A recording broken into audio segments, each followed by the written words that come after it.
Well, hello, my soul friends. It's Victoria with a unexpected video. I woke up yesterday morning with this on my heart to talk about the subject I'm going to get into, and then I talked myself out of it, which tells me I needed to do it. So I rallied, and I'm back today. I'm going to offer something, probably one of my more personal videos, more vulnerable anyway, and that's why I tried to talk myself out of it. But anyway. If I have your attention, please do stay with me and consider watching. And if you're new to the channel, I invite you to watch other videos to see if I resonate with you. I'm still finding my true soul call here. I know that I'm called to be here. I thought initially it was to offer, from my professional work as a transformational hypnotherapist, a spiritual, a Jungian-based spiritual director, all kinds of modalities, NLP, dream work, all kinds of things I just clump together as soul work and call myself a soul guide or a soul nurturer, because my joy in life, my mission in life, I know this to be true, is helping souls having a human experience, navigate the human experience, and reclaiming the beautiful soul potential that we all came in the world with. Okay, so thank you for being with me, and subscribe. If I haven't said that, I really don't like that part, but it's part of the outreach. The more people who subscribe, comment, and like, the more possibilities I have of a message that comes from my heart and soul arriving where it's needed. So I hope that what I'm about to share with you does speak to you, does support you, does inspire you. Mostly I want to, I come on here, and especially with vulnerable videos, knowing that if I'm experiencing something, someone out there is as well, and to reinforce the best way that I can that you're not alone. Okay, so thank you. I did want to start, often we, in spiritual practices and spiritual groups, we will meet each other with a bow, with a namaste, which is a sacred bow, which is the divine in me sees the divine in you. But with my topic today, I want to start this way. The wounded child in me sees the wounded child in you. Or the wounded healer in me sees the wounded healer in you. So what's up for me? I know there's a lot up for a lot of people, getting all kinds of emails and text messages. I'm checking in on clients here and there that I know may be struggling around, just the intense transformational energies that we are in. We are moving into eclipse season. I feel like I have to sneeze. I always think when I have to sneeze, I just am asking for blessing. So send me a blessing if I sneeze. Oh, come on. Yep. There it is. I receive your blessings. So I realized, I am honest and vulnerable on here. I talk about my journey because I think it matters. I try to break the myth of, healers or practitioners having it all together. We're also souls having a human experience. And I'd like to pull the curtain behind, so what's that saying? Pull the curtain back so that you could see where humans navigating to. And of course, we need to, those of us who hold space for others in a professional way, be practicing our tools, be in our healing, be in a space where we're available. Now, this is why it became vulnerable for me to talk about this. I have shared from time to time that I have chronic pain. I like to say I have the experience of chronic pain. I don't want to claim it as mine because I don't want to continue to have it, but it is part of my current experience. The part that I wanted to share and see if it rings true for any of you out there is that for me, it is connected to deep trauma.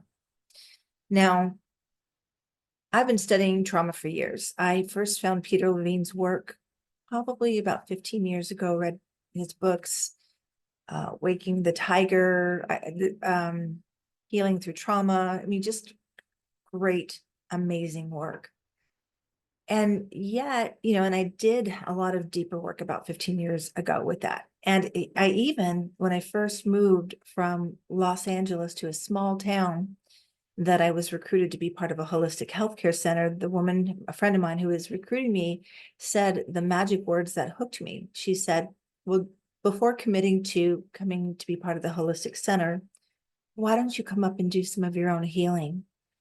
Because 23 years ago, I was in one of these cycles. I was going through a lot of big shifts, I went through a divorce from an abusive situation. A lot of my childhood trauma was up, but I didn't know how to name it. I didn't know that the physical pain I was having, I had a sense, but I didn't have the words, right? Since then, there's been a lot of research and a lot of information coming forward about trauma. Thank God, thank the practitioners, thank the people who stepped forward with this. And yet when I was organically finding ways to heal myself. I did move to the small town to heal. And at the time, I was working with practitioners, the massage therapists, and I was doing the work that I had gathered. I'd go on the table and I'd say, as you're working on me, I'm going to go in and address my inner world. And I would lean into to the emotional, dense places, though. And a lot of old trauma would come. I didn't name it as such. I would just say, I'm having this experience, I'm seeing my inner child. And they would hold compassionate space for me and they would do the body work. So we did this, we created, I think this was like 22 years ago, we created a process, through this work that I was guiding my friends that were doing the massage on me, integrated therapies. We used massage and these tools to go in. And we've worked this way with some clients with permission and a lot of pre-screening. Anyway, that kind of went off on a tangent there. All this to say, yeah, so I thought I've done a lot of work. Now, remember, with healing work, there's, especially if you come from a trauma background, there's never a complete, we're complete, we're done. In fact, don't ever say that. I remember saying that to a friend once, maybe it was around 15 years ago. She said, you're doing so well. You just seem to have figured out all your stuff. And I was like, I know, I feel really good. I feel like, and this was the thing, I caution you never to say, I feel like I've done the deep work and I'm really at a place that I could hold the space for myself now. Okay, well, then came more storms to say, really, can you hold the space?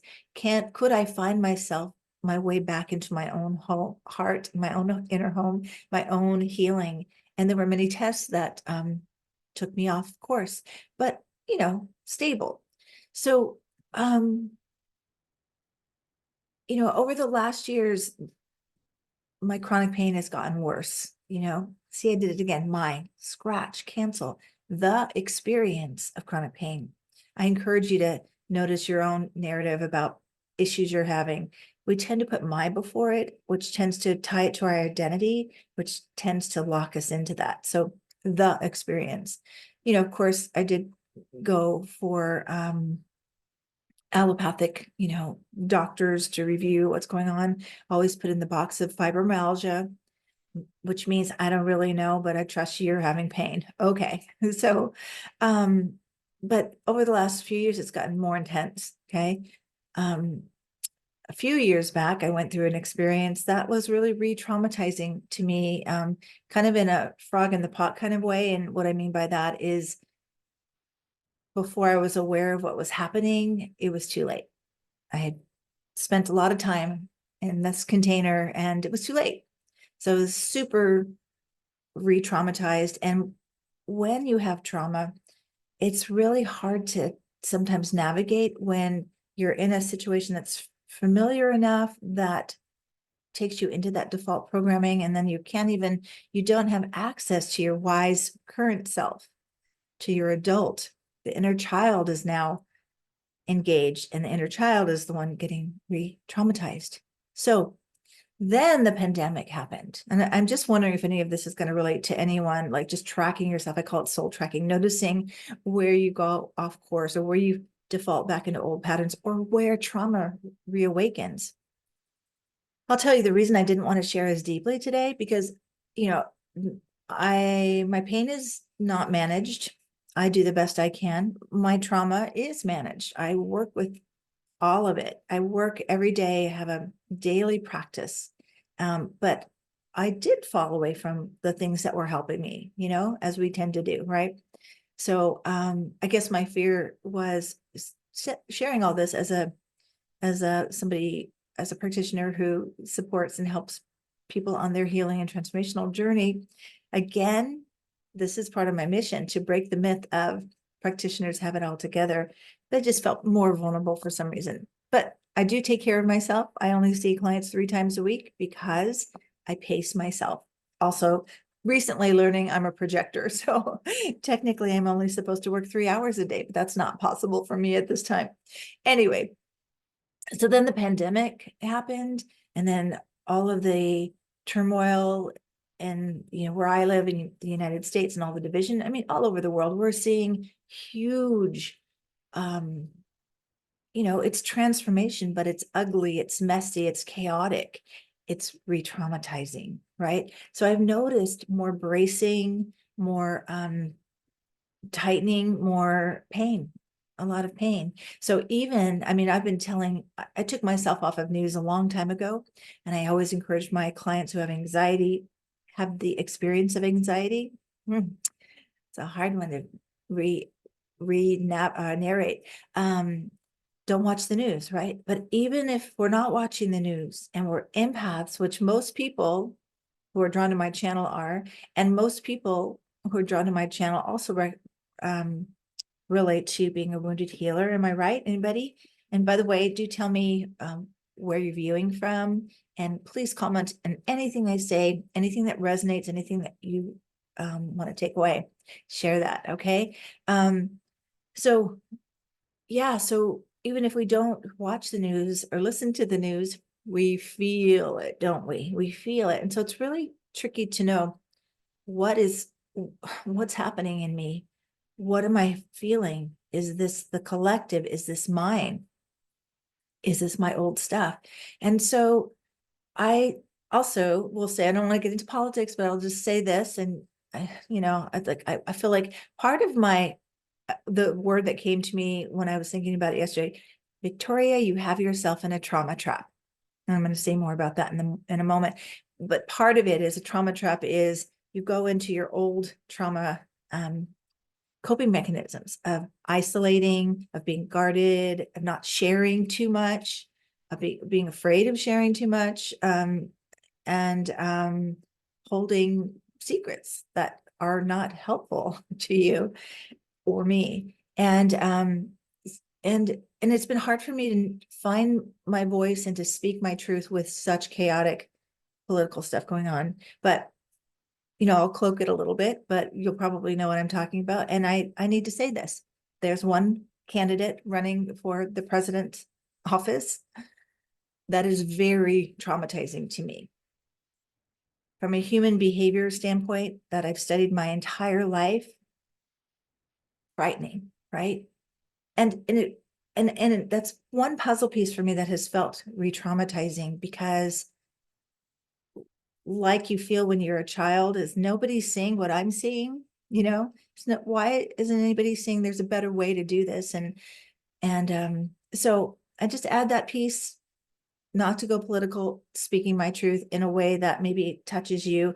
What I'm saying in general is that we are in, traumatizing times, so I recognize that, yep, I'm in a trauma trap. Now, what I mean by a trauma trap, first of all, it takes a long time for trauma survivors to trust others, especially when there's betrayal. And I've had some recent betrayals so like this perfect storm happening, this experience I was in, some betrayals that happened, the political atmosphere, the division, and the intensity of the cycle that we're in, right?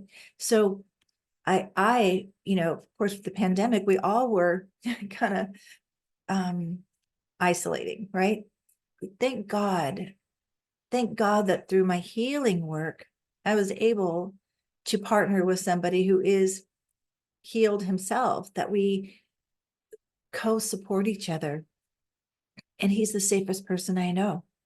He is my security, as I have cultivated security in myself to be able to have someone that I trust after learning to trust myself, right?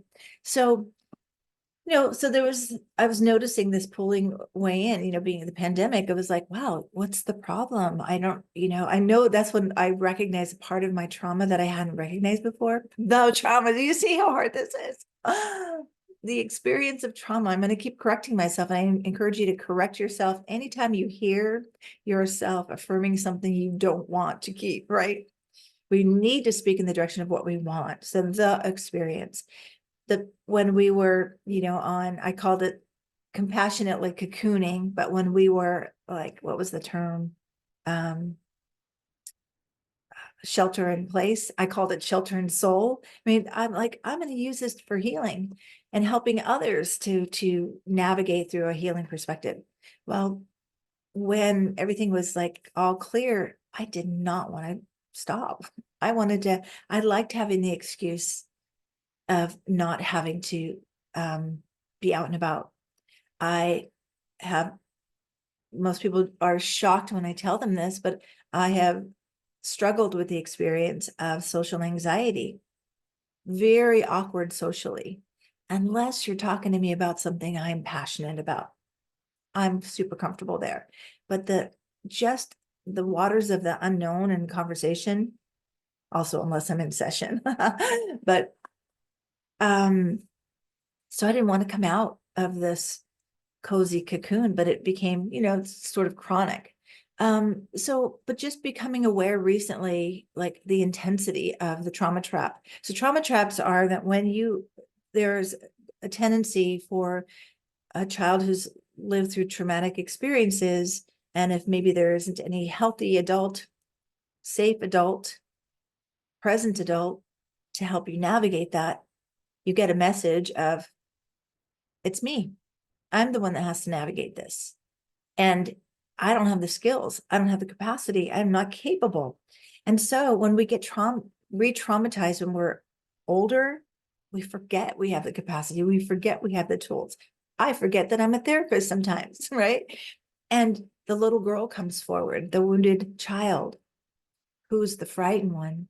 So I'm noticing more, I've always had an experience of, getting startled easier, but it's so extreme. Like my husband can walk in, I know he's in the other room and he comes in and out, oh my God, just noticing the indicators of being dysregulated again. So I'm just speaking to this just in case anybody else is feeling this. Trauma is, an invisible set of wounds that no one else can see, but we need to be aware of. I mean, people will just say, "Why you seem fine? You look like you've got it all together," but they can easily bump into that, and the world can bump into our trauma triggers. And yeah, the goal is to heal, to take personal responsibility, but it's an ongoing process. That's what I want you to get. And maybe there's a goal to be untriggerable, but triggering, when we're triggered, is how we are pointed to the wounds. We're pointed to, oh, there's more here that needs healing. Okay. And there's nothing wrong with it, but it is tricky to navigate. So, I started finding myself isolating more, and which has been like, I've got a lot of projects going on, which is important for me to stay focused, but I'm less inclined to want to be around people. And yeah, so, and I found myself like doing some of the things I did as a teenager that were healing. And these are good things as long as they're not the only things. And I just started pouring myself back into studying things that I wanted to learn, but also studying more about healing in terms of trauma. And I recently came across a book about a year ago that I thumbed through, and then I dove in, and every word was like my lived experience, how I felt it to be, and how I also found some natural remedies, like what I needed. And the book is from Pete Walker, and the book is called, it's Chronic PTSD, Surviving to Thriving. I feel like when I now have it on Audible, he's talking to me. And his solutions are like solutions I've come up with. And the way he talked about, and he has this term that I was like, wow, that's what I did when I was 14. he calls it, is it bibliotherapy, I think, which is reading books for your therapy, which I did from 14 through my whole life, you know. Those were the books were my spiritual guides. They were my teachers. They were my role models. They were offering me another world, another perspective I didn't see in my very insular world, right? And so I recommend that book to you for sure. And also wanted just to say a few things as what I'm noticing, like, okay, Victoria, you have been in this cocooning time, for an extended period. And I'm, I'm slowly feeling myself come out full, reclaiming my full agency, capacity to do what I'm here to do, but noticing the hesitation. Having a YouTube video channel has been like a call, but also such a test. Every time I do a video, every time I awaken some trauma, I awaken the fear of what are you doing? You're putting yourself out there. There's a lot of criticism in my family. There's the fear of being criticized, fear of not being enough, not feeling good enough, all that stuff.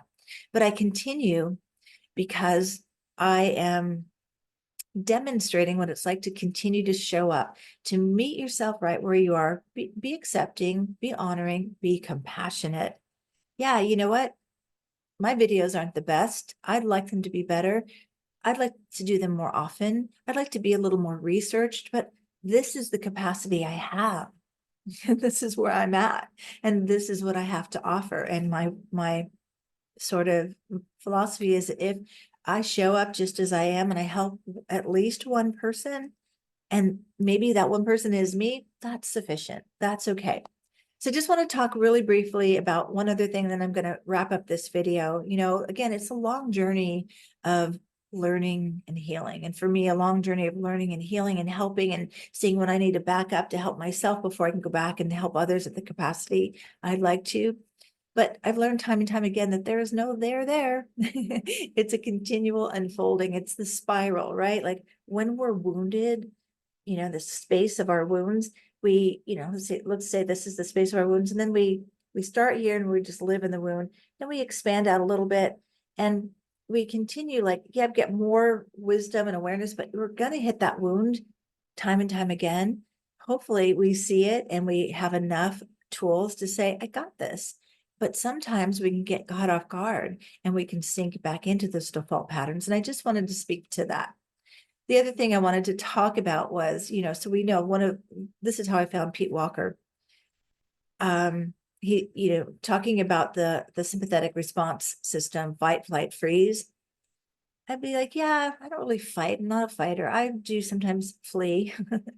I definitely have gone into the frozen avoidance, not being able to take action, but none of them really truly spoke to me. So he coined the term fawn, the fourth F in the sympathetic response, which is the people pleasers.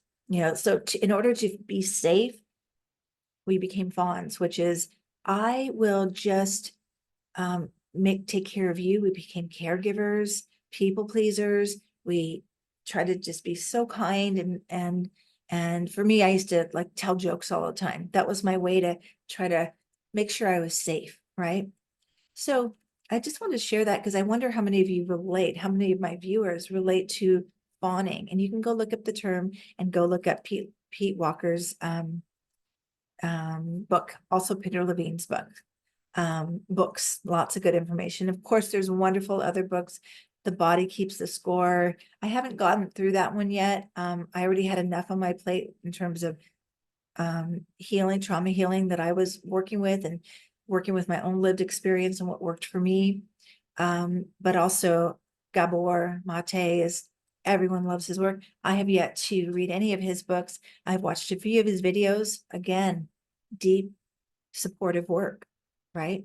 So just do a little check-in with yourself, and did anything I say relate to you, resonate with you? Are you noticing yourself, in some avoidance symptoms, staying away from people, maybe numbing out, watching a lot of Netflix, just not wanting to be present to what's trying to get your attention. Maybe you're, again, like me, noticing you're easily startled, you're feeling tense or on guard, maybe a little more irritable, maybe more angry. Yeah, this could be your waking trauma. For those of you, just notice the arousal symptoms, because that's telling you your body, your emotions, your affect are showing you something. And listen to the best of your ability with compassion to that inner child who may be stuck in a wound, right? And just wanted to also mention some daily things you could do. I think the best thing to do is set up a daily, and I made some notes here, but let's see where I put it. But a daily plan of care. For me, when I'm out of that routine and I find myself neglecting myself like I was neglected, that tells me I'm in a default pattern, right? We tend to treat ourselves the way we were treated as children. Did you know that? Unconsciously, of course. So you just need to catch yourself like, oh, I haven't done the thing I said I was going to do. I haven't shown up for myself, right? So for me, neglect is one of mine. When that starts happening, I know that I'm in old neighborhood. I teach that old neighborhood is where you learned your way of being, coping, to survive, to be safe. But your potential, your soul potential, requires you to move out of that neighborhood and develop and cultivate a healthy new neighborhood with a strong, solid foundation of all the needs you met that weren't met as a child, so you can thrive. And it's interesting that Pete Walker's book is called Thriving to Surviving, because I used to teach a class years ago, and that was it, Thriving to Surviving. I mean, surviving to thriving. Dyslexia, or was that something teaching me something? Surviving to thriving. And see, sometimes we go backwards from thriving to surviving. And sometimes it's so unconscious, it's hard to catch yourself. So, okay. Well, I don't know where my daily, okay, here it is. So, of course, reach for support if you need it. Do some of your own research. Read some of the books that I mentioned. It's the healing is about reclaiming your soul, reparenting yourself, creating self-care that supports your healing, not once in a while, but every day. Like, how many of you journal every day? That's my measuring stick. Journaling for me, and I share this with a lot of my clients, because journaling is a way where we can stay present to ourselves, right? So when I find myself not journaling, I've kind of gone unconscious and I'm not present. When I'm not present, I can slip back into the old neighborhood and default into old patterns that bring me into old ways, right? So schedule your self-care, put it on your schedule. Create a pattern of showing up consistently for yourself, whether it's journaling, exercising. Of course, with trauma, it's good to do movement, shake it out, feel into your body, create a safe place in your body. And maybe share your self-care plan with somebody you really trust so they can hold you accountable. I just told my husband the other day, I invite you to ask me every day, did you journal? Just to give me a little, check. So basically, you want to just create safe space for yourself and consistency, all the things you needed as a child to reclaim your present moment as safe, as a place where you are held in love and compassion and acceptance, where all of you is welcome and all of you deserves to be seen and healed and loved. And then last few things, connect with your inner child by visualization or doing artwork, or, and writing a poem or writing a song or listening to music or reading poems that speak to you. Okay. And then the last thing I would suggest, if you've not ever done this, go online and you can take the ACE score. The ACE score is, it helps you take a look, like a practical look at any adverse childhood experiences. Very telling. I got an 8 out of 10 when I did this. That was very telling to me, because a lot of times too, when you have early trauma, what you do, which is retraumatizing in itself, is to normalize it. Isn't this how everybody lived? Didn't everybody have that experience? And then we become ashamed about talking about it because it feels like we're separating from the herd, like, well, this happened to me. But the thing is, because if we don't talk about it, we think we're the only ones, right? So it's important to find a safe place to share your story, to be compassionately witnessed at the level of your deepest wounds, so that you can know that you're okay, that it's safe to be you, and you can begin the reclaiming process and the deeper healing process. Okay, well, that was on my heart of what to talk to you about today. I hope something connected with you. I'm curious about your takeaways. Please let me know. And mostly, I just wanted to let you know you're not alone. And I wanted to send you love as I caught myself yesterday and I tended and mended my own heart and recognized where I was. I wanted to invite you to the same place for yourself. Okay. Much love to you. Peace be with you through these turbulent transformational times. We're going to be okay. All right. Until next time, take good care. Bye.